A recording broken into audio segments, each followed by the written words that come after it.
What's going on, everybody? Greg Kitchko here, and in this video I wanted to talk to you about installing your front wheel, and I hope you're not doing it the incorrect way. If you are, you're greatly sacrificing the way your front forks should be performing and your bike should be handling overall.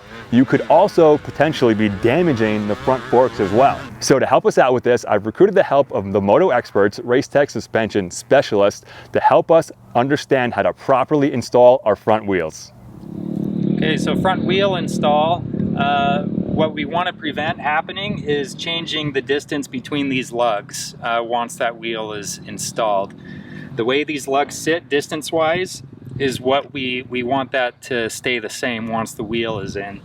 So that's why it's critical to follow these steps when installing your front wheel, the front axle, so that you're not pulling these lugs together and creating binding in your forks. The same thing will happen if they're pushed too far apart. Everything will tighten to the brake side. So once we install the wheel, we'll push the axle through and then tighten everything to this side. And we want this lug to float on the axle. We don't want this to be bound in or out one way or the other. So we can show you that once we get that wheel installed and the axle put in here.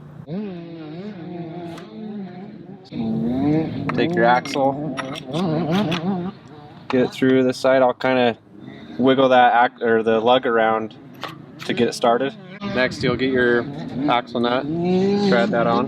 And then what I like to do is I'll tighten this outer pinch bolt just to hold this axle from spinning. Doesn't need to be super tight, just enough to hold that axle. Now I'll come back to this other side, get that snug.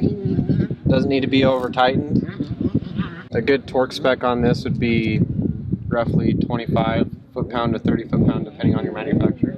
So I usually do these bottom lugs the same torque spec as the top triple clamp, which is 17 Newton meter. Back on this side, I'll loosen this pinch bolt back up. So both of these are currently loose. And then I'll take the front wheel and spin it and lock up the front brake.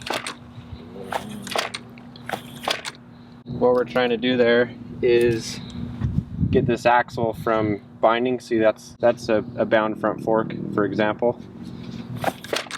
See how it jolts? It just gets it floating on there, so it's in a happy place. Another thing you can do is pull up on the front wheel. That'll help to unbind it. But usually spinning and grabbing the front brake will shock it free. Now we're torquing these. Yep. Final torque. Alright guys, if you're looking for some more suspension setup tips with the MotoXperts, like setting your compression and rebound clickers, or setting your sag on your dirt bike, head over to the channel. As always, ride hard, be safe, and we'll see you in the next video. Peace!